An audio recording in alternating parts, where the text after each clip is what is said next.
आई देखिए कोई औरत के कहानी बा। जब औरत कुंवार बिया, कुंवार होके जब शादी करके गई बिया अपना पति से, अपना कुंवार में के नादानी बतावती है, कौना भाव में बतावती है।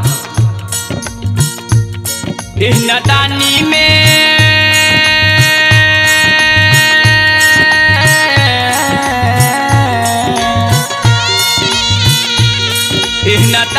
में टूट गइल नथिया की बतिया पिया साच बाई है, की बतिया पिया साच बाई है।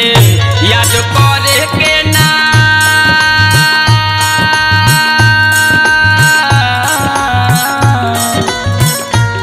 याद करे के ना चाही उरतिया की बतिया पिया साच बाई है, की बतिया पिया साच बाई है, की बतिया पिया साच बाई है,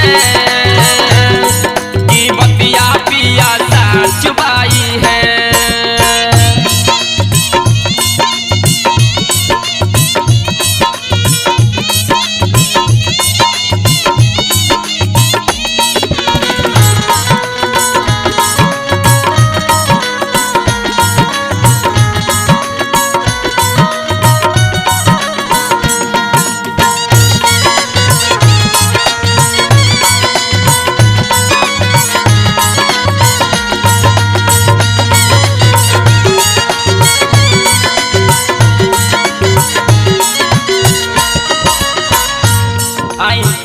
औरत जहाँ जहाँ गइल बिया, जहाँ जहाँ गलती कइले बिया, नादानी कइले बिया, ये कहो को बात बतावतिया आ कैसे बतावतिया।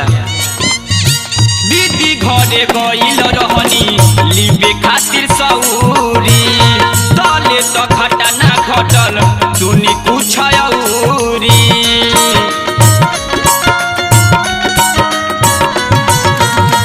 दीदी घरे गइल रहनी लिबे खातिर सौरी, तले तो घटा ना घटल सुनी कुछ औरी। और देखिए कैसे कहतिया ओकर जीजा ओकरा संग कैसे घात कइले बारे। घात कइले हमारा हाय हाय हाय हाय हाय, घात कइले हमारा सोहे जीजा घटिया की बतिया पिया साच बाई है, की बतिया पिया साच बाई है, की बतिया पिया साच बाई है, की बतिया पिया साच बाई है।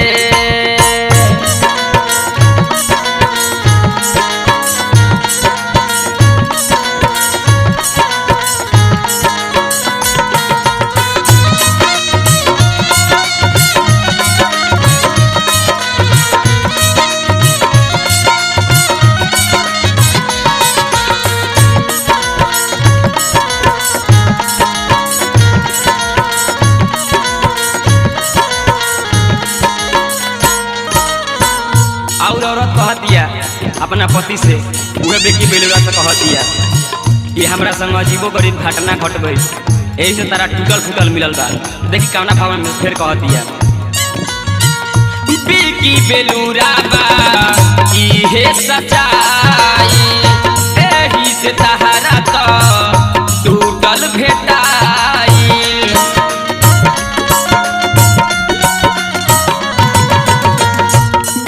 बेलुरा बा इहे सच्चाई, एही से तहारा तो टूटल भेटाई। और औरत कहतिया जब रहे तो जौन भइल तौन भइल, कुंवार ला हम बात भुला तनी, तू अब अपने खटखटिया चालू कर चालू कर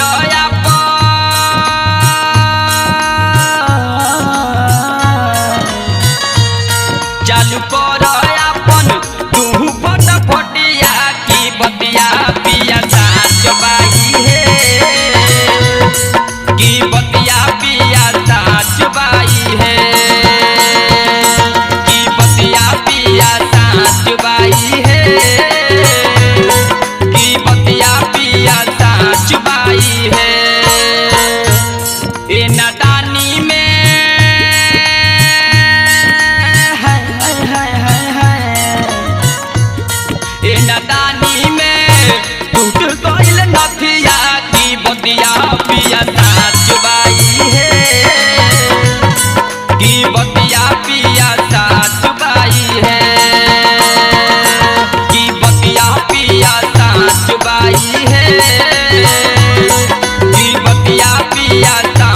बाई है। ई बतिया पिया साँच बाई है। ई बतिया पिया साँच बाई है। ई बतिया पिया साँच बाई है।